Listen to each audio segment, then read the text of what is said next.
All right. Well, ladies and gentlemen, my name is Jade, and I got Jerry Nunez with me today. What up? And we're going to run through some questions. Short little podcast. How you doing, Jerry? Doing phenomenal, sir. How about Yeah. yourself? I'm good, man. I'm good. So you're a Hall of Fame producer, right? How does that feel? Feels good. I don't know that it really ever sinks in or anything. It's just I need to do it again, kind of thing, you know. What do you think, just for like a new agent, what do you think would help them in achieving a goal like that, like hitting Hall of Fame? Because that is a big, milestone for anybody who's in this industry, is like to hit Hall of Fame. Right. So what do you think for a new agent, some advice you can maybe give to someone that would maybe help them out? Yeah. So what I would say is set your schedule and make it non-negotiable. At first I tried dialing from home, and that was difficult because there's a lot of distractions from home. Yeah. Right. And then we'll tell ourselves like, yeah, when I have some free time, I'll do this. That free time comes and goes, and we don't end up ever doing anything. So set your schedule like, I'm going to dial from these hours to these hours, and make it completely non-negotiable that you have to do it. For sure. And then just focus on that, and then everything else will fall in place. For sure. And like, what would you say your schedule is? So my schedule is to get to the office by 8:30, Yeah. and then stay here till 7. And we got a little competition going for every time we Yeah. whoever's late, Yeah. they get to hear about it. Yeah, but absolutely. and I think that's good, having like a little friendly competition of, who gets to the office earlier, that kind of stuff. I think it just like makes it more exciting to kind of get here on And time, then or like earlier. Who leaves first? Too, Exactly. which Yeah. is you all the time. Yeah, I know. All right, and then I got some questions. So, a lot of people outside of Right. the industry, they look at insurance and think of like an MLM or like a pyramid scheme. Yeah. So you've issued 400K yourself personally. Mm-hmm. Can you explain to the guy listening why this is a legitimate trade and not just a recruitment game? Yeah. So there's two ways to make money, right? You can by building a team, and then by also selling insurance yourself. So I understand why people think it's like an MLM. I think everything is kind of, if you think about it from a wider lens, everything is kind of built the same way. So I used to work at a car dealer. I used to sell cars. I sold cars for 10 years, right? The general manager would make a portion of all the sales. The general sales manager would make a portion of all the sales.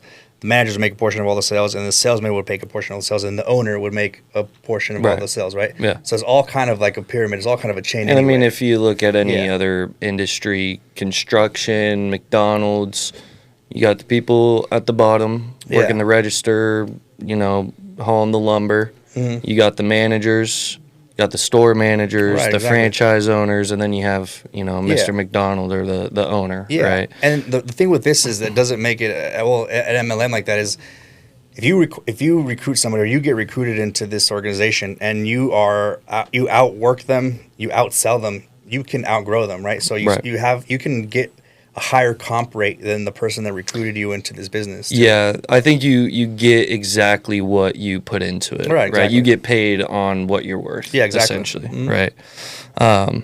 Awesome. And most agents, they hover around 100 to 150K, and they get comfortable. Mm-hmm. What specifically broke in your brain that made you decide comfortable wasn't going to be enough? And was it like fear, ego, or like necessity? So a combination platter of all of those things, really. Because this is your first year. Yeah. Or you hit Hall of Fame your first year, right? So I right. guess this probably doesn't really apply to you.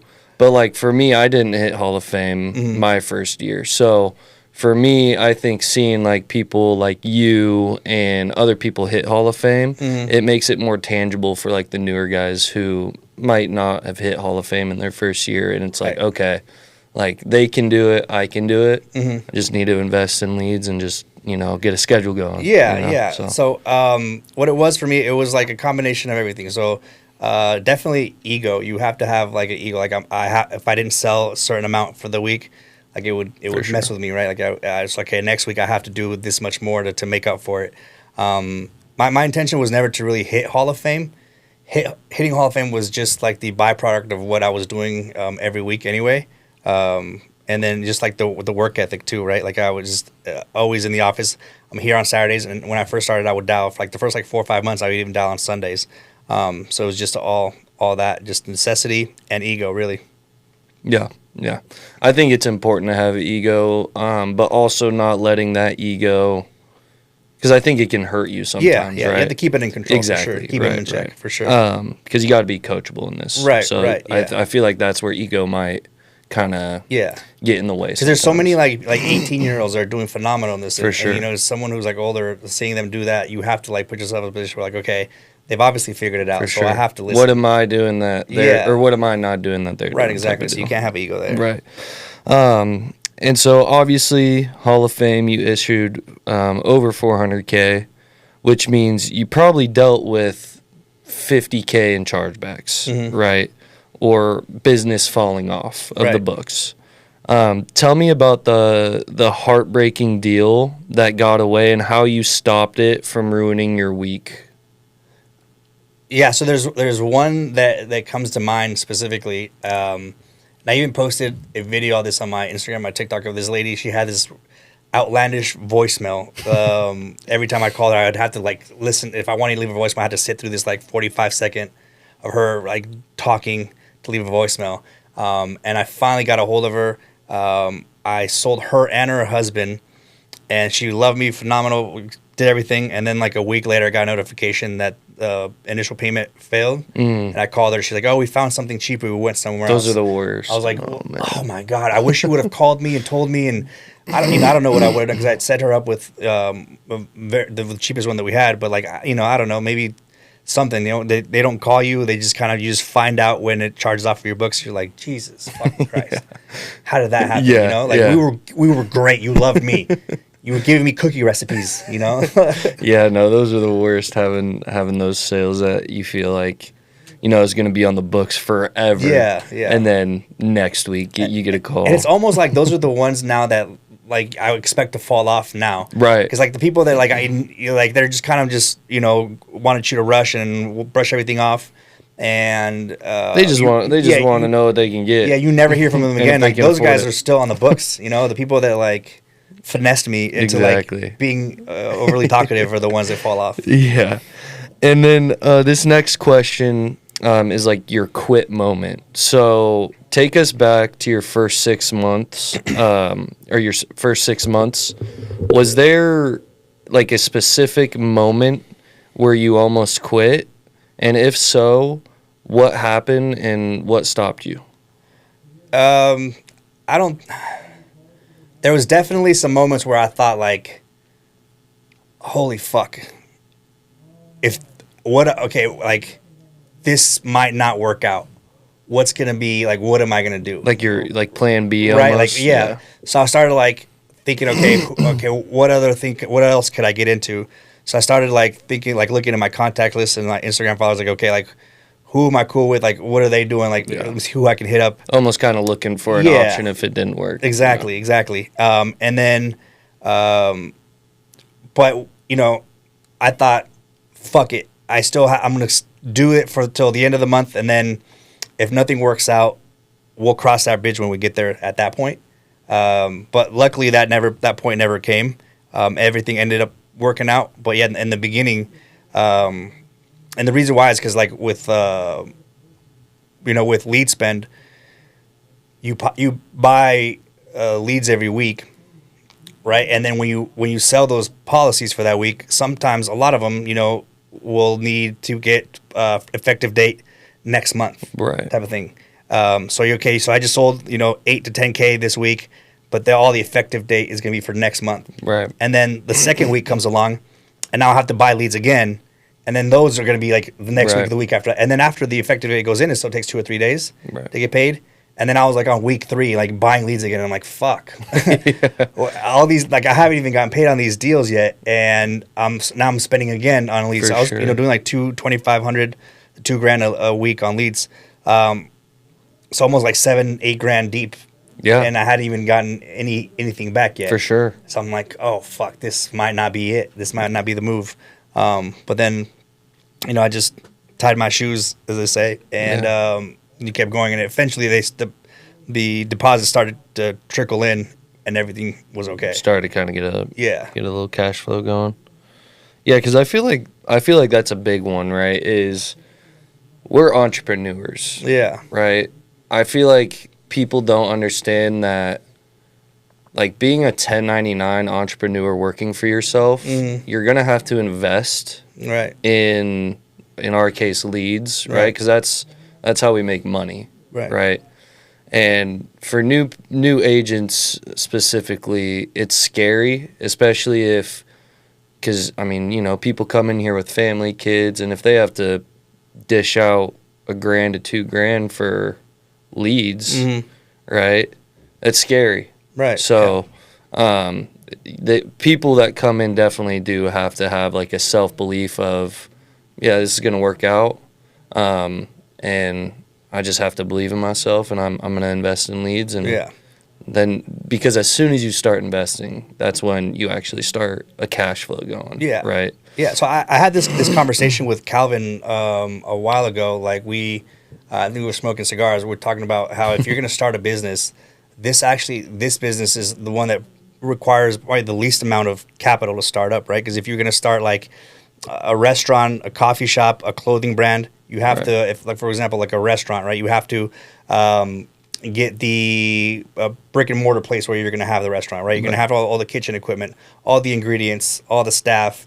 Get the insurance on the restaurant, and then you have to do all the training on all the staff before you even open up the door to get your first customer in, right? If you're a clothing brand, you have to get a design, you have to buy all the fabrics, I don't know, I don't have a clothing brand, but all the advertising, and then you pay for the advertising. So that just goes to show, like you, the sooner you treat it like a business, right? The sooner it's going to pay you. Like, so this is the least amount of investment, and then it's like the fastest ROI, because even like on a restaurant or anything else, you have to sell a certain amount before you get return and quickly. And the one thing I also love about this industry is being around people like you, Calvin, Zach, Wiley, like Diesel, like people, because it's a blueprint, right? Like the people in front of or ahead of us have already done it. Yeah. And so they already have the answers to all of our questions. Yeah, yes. You know what I mean? Success leaves clues. You just have to follow it. So for sure.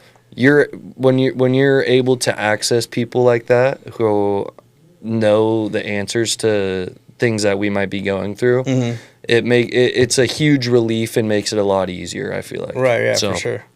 You can't issue $400K working a 9 to 5. Right. Right. So what sacrifices did you do personal, like in your personal life? What sacrifices did you take to get to that level of selling Hall of Fame? And would you say it was worth the trade?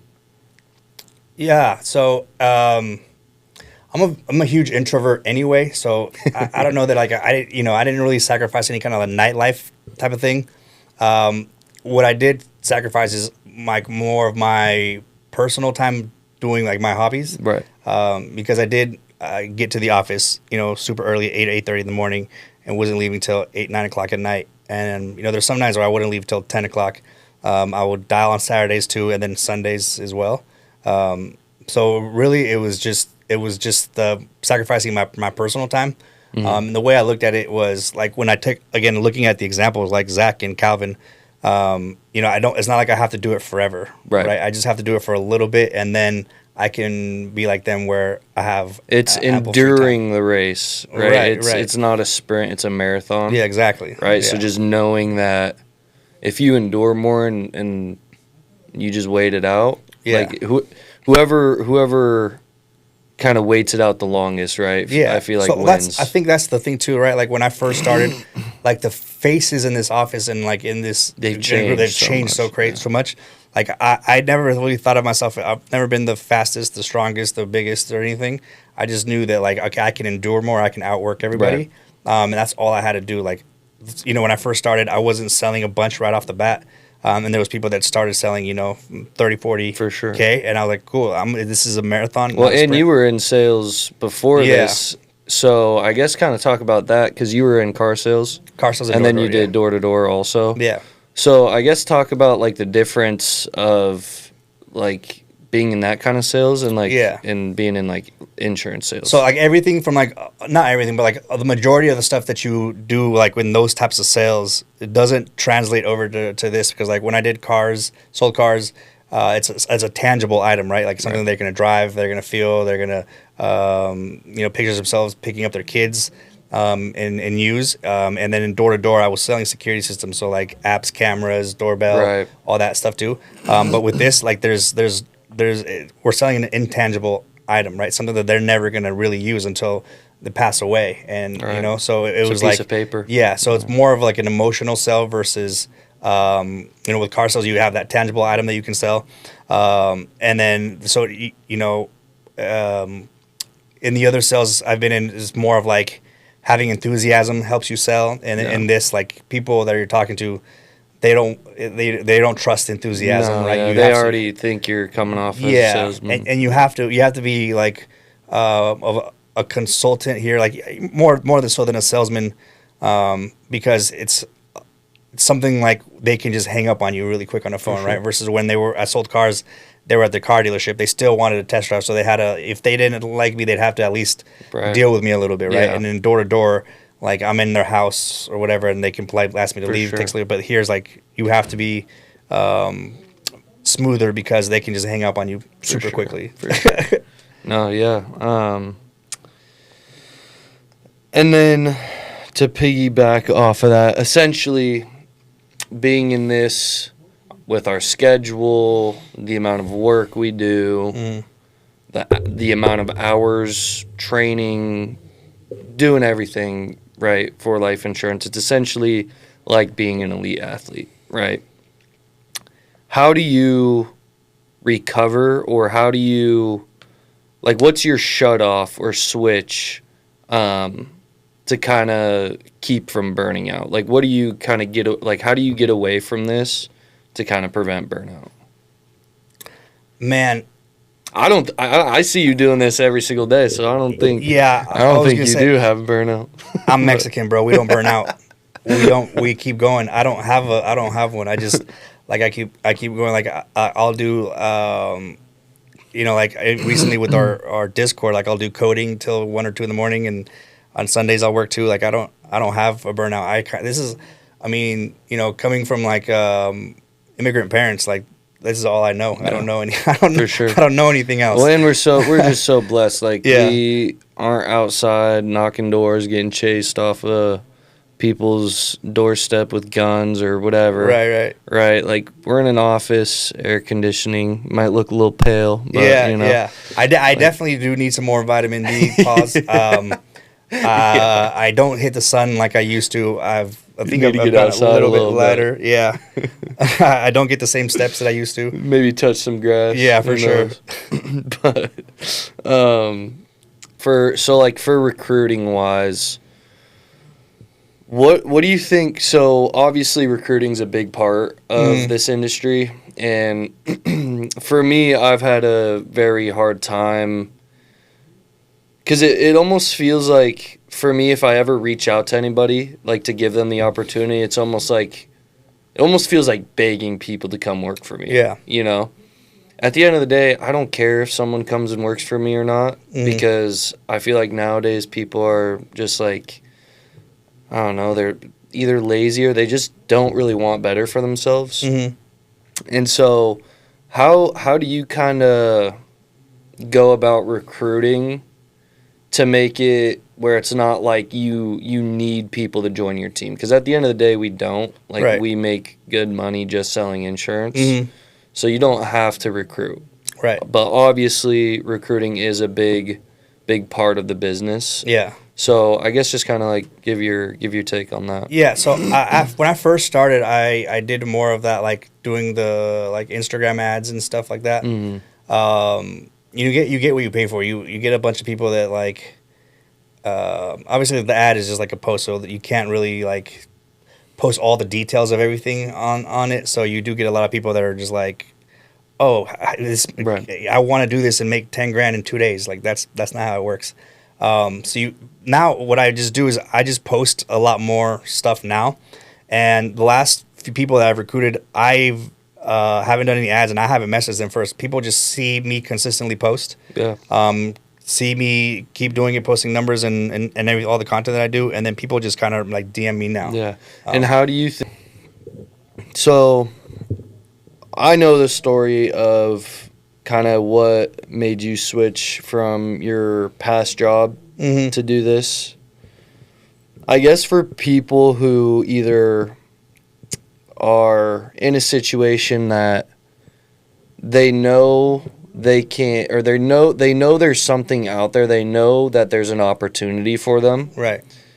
They just don't know what. Mm-hmm. What would you say to those people if, this opportunity did come in front of them and they were like scared to join? What would you tell that person to kind of make them feel better, or to kind of give them a better picture of what they're signing up for? Yeah, so when I was selling cars, it was like during COVID. When COVID started is when I stopped selling cars. And I was just kind of like, I was just over it. I was like, I don't want to do this. I got COVID, and I had a quarantine for 14 days. And when I came back to the office, I walked in and I sat down at my desk. I was like, fuck, I don't want to do this anymore. And I just like left that same day. I was like, hey, in the car industry, you don't give a 2 weeks notice. Yeah. You kind of like, if you tell them you're not into it anymore, like, all right, bro, have a good day, leave. Yeah. So I just left. And during that process of deciding I didn't want to do that day, I had some friends that were telling me about doing door to door. And it is kind of like, I guess, scary trying something brand new. But what I told myself was like, okay, if I try this and it doesn't work, the car industry isn't going anywhere. Yeah. It'll still be here if I decide to come back, right? For sure. Like, they're always looking for salesmen in car dealerships. For sure. So like, okay, if I try this and it doesn't work, okay, I can always come to sell cars again. But what if it does work, right? Mm-hmm. So I just thought that, like, what if it does work? And then I did door to door for 4.5 years. And then that was the same thing when I was coming to insurance.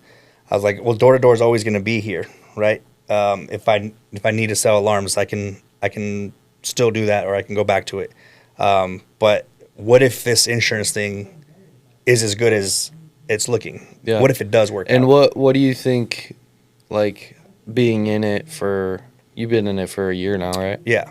Yeah. So being in it for a year now, I mean, what do you think, like, is there a backup for you, or is this it?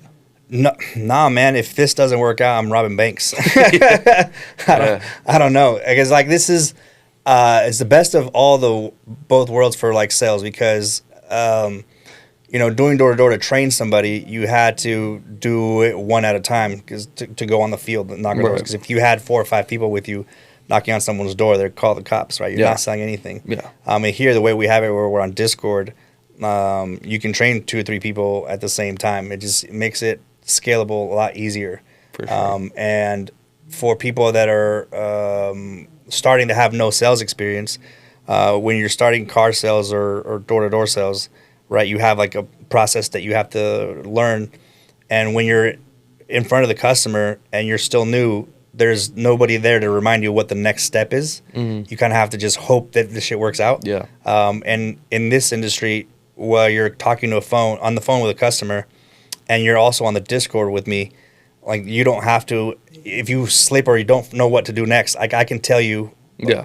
And the customer won't hear me. So it's like having someone in your ear telling you the next step. So it makes it like super hard to fail. You know, sure. Like I'm like, okay, boom, boom. And so, yeah, I don't see a backup plan at all. This again, if this doesn't work, I'm robbing banks, man.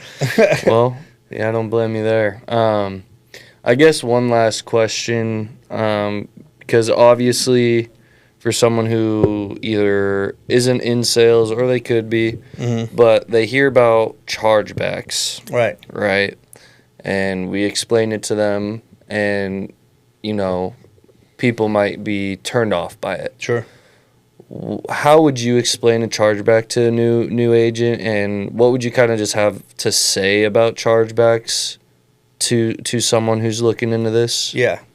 What would you kind of say to them? Yeah, so chargebacks are just like the part of the business, the cost of doing business, right? Again, you're a business owner here, so any industry that you start, again, going back to like the restaurant reference, if you start a restaurant, there's people that are going to be unhappy with their meals and the way it was cooked. They're going to want to send it back, Right. and they want it comped. So you have to give a free meal. If you're in Amazon shipping, people return shit on Amazon all the time, and they Right. want a refund. That's kind of how it is, right? It's just the cost of doing business. The worst thing that you can do when you're starting off is if you have a huge week where you sold 10, 12, 13, 14, 15 grand, the worst thing to do is like, oh, I'm gonna coast now because I just sold so much. Yeah. Because that doesn't necessarily mean that that's gonna stick too, right? Like I have like a 89%, what's it called? Persistency rate. Yeah. And so just because you had a huge week doesn't mean you should coast, right? And I see For people do that all the time. We're like, hey man, by all means do it, but like I wouldn't until you have a huge amount of in the pipeline and you're ready, because you do have to account for it. But it's not as scary as people think it is. Like it's cost of doing business. Yeah. You're not. I think the biggest thing too when people are touring this is they have a W-2 mindset still. Yeah. Like you can't have that. You're a business owner, right? This is like You work for yourself. Yeah, you work for yourself. You're self-employed. Everything. So you have to account for everything. So yeah, you had a huge week. Don't spend that. Don't go buy stupid shit. Right. Buy and reinvest it in the business. Buy more leads so that when you do have chargebacks, well, now you have more leads to make up for that, right? You Right. have the pipeline in there, Right. And it's just going to be, just operational costs. Yeah, for sure. Well, thanks for joining us, Jerry. Really Appreciate it. appreciate it, man. This year's gonna be big. Yes, sir. I'm planning on hitting Hall of Fame. Hopefully, I can be right there with you. I guess we'll end it with this. What's your goal for 2026? 2026 is going to be about building a team. Like I did the Hall of Fame. My goal wasn't even to hit Hall of Fame my first year. It just kind of happened. Second year is just going to be about doing team volume. Team stuff. Yeah, team volume. And what do you hope to be doing as a team by the end of 2026? Man, I have my goals written down. I don't really share them, but I write them down. I write it down every day, and I have a little binder. Well, there you go. And I have it on there. I've heard writing it down makes it happen. Yeah, and I don't know who's watching. A lot of haters out there. So, No, I'm just well, but I have it written down. But you can see. Check all back. right. Well, and see. appreciate you joining us, Jerry, and stay tuned, guys, for episode 2. Yes, sir.